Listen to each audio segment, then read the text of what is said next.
And welcome back. I am the bedroom commentator, and today we are continuing with Home. A very creepy game. The last episode we onboarded this door. Now, there was one other door we needed an ID card to get into. I believe it was across from here. I'm a little worried. We've turned the power on, as you can see.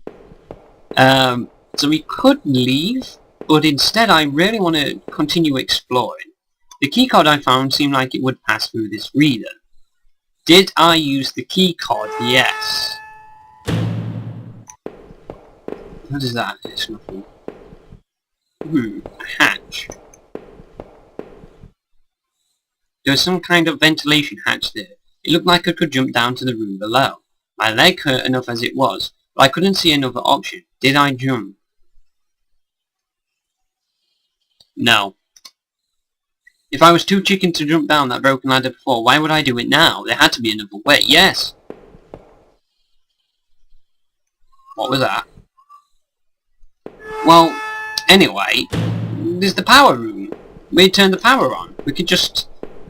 I'm almost certain that that leads to the same area. If we're wrong, we'll head back and jump down it.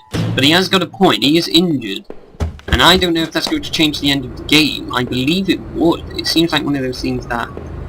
a very addictive effect of this thing. Actually, I believe it heads to that room. So... No, we're not going to jump down the hole. I'm walking back and forth a bit, but... The power box looked like it was running again. Yes. With the power box working again, the door was unlocked. Did I go through? Yes. A rack of flashlights hung on the wall. One of them was missing. Aha! My foot hit the wet ground as I exited the factory and almost slipped in the muck. It sent a jolt up my leg and pain made my eyes water. In the dim light, I could see a darkened path before me. I didn't recognize it, but I hoped it would lead somewhere closer to town. I wanted to get away from that dead guard. Maybe whoever killed him was still around. And just imagining that made my back tingle like someone was standing right behind me. Who has gone through those lockers? What was anybody at all doing in the old plant? Maybe I thought Norman would have an idea. His store wasn't far down the main road. I had travelled long enough myself, but it was time I found some help. Well, wait. No, we didn't jump down the hole. What was in that room? The factory door had locked itself behind me. That's peculiar. Why would the door lock itself? It wasn't an automatic door, was it? I don't know. But we missed our chance. Be sure not to spoil anything in the comments, by the way. Because I may do a second playthrough with this game. I don't know. It depends. If I don't do a second playthrough of the game, then you can go ahead and tell me what's down that hole. I am really curious. But he hurt his leg as he left the factory, so it may be a good thing that we missed it. I'm assuming it's going to tell me more about the story, but it's going to harm me and change the ending. I'll hurt my leg, therefore I can't do other things, if you know what I mean. A pickup had smashed into the guardrail, and it stood silent. Was this the truck that those newspaper clippings mentioned? Was there really a body found here? You see, my theory is this guy is the murderer. He keeps talking about someone following him, but there's not, as far as I can tell. There's no one after him from what I've seen. If you ask me, this guy's too suspicious. I personally think the guy I'm playing as is the one who's killed these people. He's just forgotten. But it's kind of explained the injured leg. But, like I said, that room with the boards, well, it was boarded up from the outside. Someone boarded it up after leaving the room, or to stop someone from entering it. It could very well possibly be this guy. And furthermore, I didn't jump down that hole, but I'm assuming the story would probably tell me, like, it would probably hint at the same sort of stuff it's already been hinting at. What was that? I saw something. Oh, it was eyes trying to creep me out. But I guess we're going through the fence. Which is weird. What happened to the main path?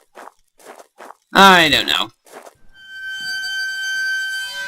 But yes, it's all kind of coming together in my head.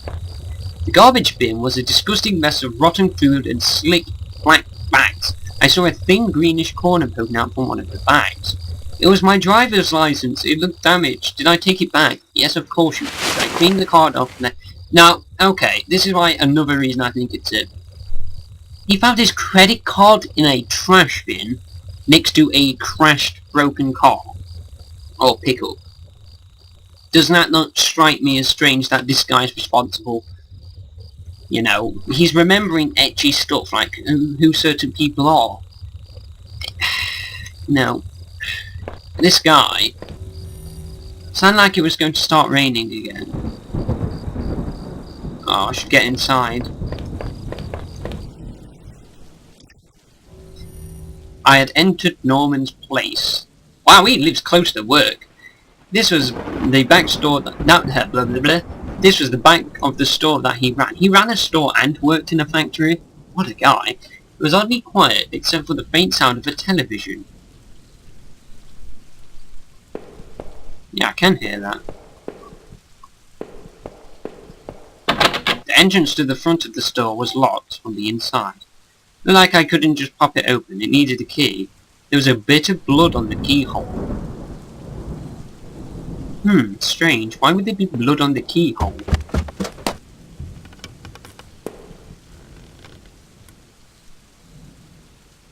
Well, I'm not gonna go that way. Creak, creak, ominous sounds coming from the side. I'll go the other way, thank you. What the hell? One of Rachel's old autumn coats hung on the rack. That was Norman's bedroom, wasn't it? What was this doing here? How do you remember this? Amnesia guy. Well, I'm sorry to tell you, Norman was most likely having it on. This is his bedroom. Well, where's his bed? Inside the cabinet was a small but impressive collection of hunting rifles, shotguns, and even a few items I didn't think were legal here. One of the slots on the rack was empty. The gun I had found seemed to match the others here. If the handgun was Norman's, what the hell was he doing with it? The gun would fit there. Did I place it back in the cabinet? Yes. Carefully pushed the piece back in place, and I felt a great burden lifted. Was it a mistake putting it back? Well, this is indicating that this Norman fellow, unless I'm not Norman, which I probably am, it's indicating that it may be him responsible. So I put the gun back. My guy mentioned that he feels better without it. He did mention he doesn't like the sight of guns when he first saw it, which kind of lifting some of the feelings I have of him being guilty, to be honest. Whoa. There's blood on the floor. What's that noise? What was this? It looked like a pull chain hanging from the ceiling. I wonder where it led. Did I pull the chain? Yes. Gave the chain a single tug and simply folding ladder from the attic popped down. Well, we're not going in the attic just yet.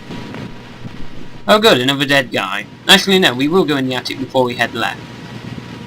The TV still flickered some indecipherable channel. Jesus, I couldn't believe what I was seeing. Norman, my co-worker and one of my... Okay, I'm not Norman then. One of my few friends and in this town lay dead beside his armchair. His face and shirt were covered in blood. It looked like he'd been shot trying to get up. His eyes were wide with shock, though they were already diamond. Norman, what was Rachel doing here? Why did you have her coat? Norman, maybe you deserved better. You probably did.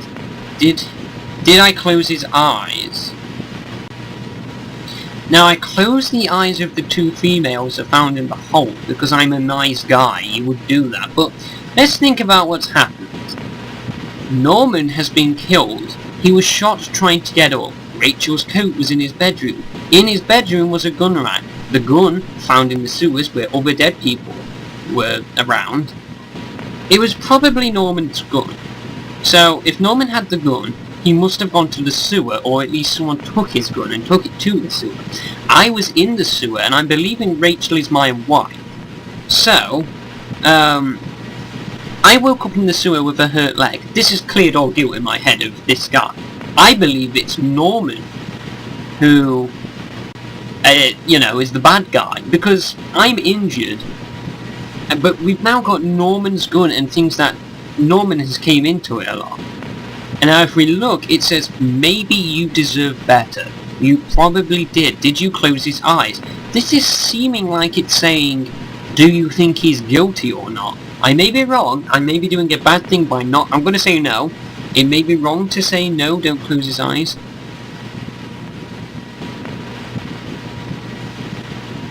Oh, sorry Norman, but at that moment I was too confused to worry about you. I needed to find Rachel some answers. You know what, fine, we'll close his eyes. Jesus, I couldn't believe what I was seeing. Norman, my co-worker and one of the few friends I had in this town, lay dead beside his armchair. His face and shirt were covered in... Okay, we're good. Alright, I've changed my mind. We're going to close his eyes simply because what he said after. He says, I'm too confused to care about you. That makes me a bad guy. I was going to not close his eyes because I believe he was the bad guy. So we're going to close his eyes. I closed his eyelids down, shuddering as I did so. I wasn't sure if I wanted to give him peace or just couldn't stand to think anymore about what was going on. What? Oh, now I wish I didn't close his eyes. Ugh. See, it's like saying, is he guilty, yes or no? So I click no, and it's like, oh, I'm too confused to care to close his eyes. Okay, so close his eyes. I didn't want that attitude. I was merely making the reference that I believe he's a bad guy, so we're not going to shut his eyes because I don't believe he deserves peace if he's the murderer. At which point, I open it, I do close his eyes, and it's like, yeah, he probably deserves peace. Well, I don't think he does. I still think he's the guilty one here. Wait a minute. Do these hooks look familiar? Were they not the ones we saw in the factory? Not the factory, the sewers? Yeah, I believe they are. Newspaper clippings on the walls. I believe this green thing was a creeper face for a second too. Boxes, like what we saw in the factory/sewers, I forget where, I believe the sewers. There was a large cardboard box that hadn't been sealed. Did I open it? Yes. I opened up the old cardboard box and wasn't entirely surprised by what I saw. There were more of Rachel's things, more of my wife's clothes. Photos, shoes, even that old radio I gave her. Why, Rachel? What were you doing here with Norman? Did I kill Norman because I thought she was having an affair? Was she actually having an affair, so I killed Norman? You'll notice my opinion keeps changing. I seem to do that a lot. Games that they only reveal the story bit by bit are amazing. Games that make you guess at the story by giving you slight little bits of information are also amazing. This game is doing both, and I feel like I can't really piece a story together as of yet. It keeps changing as the story changes. But either way, I'm going to split the recording here. So, I thank you so much for watching this episode, and I hope to see you in the next one. I'll see you then.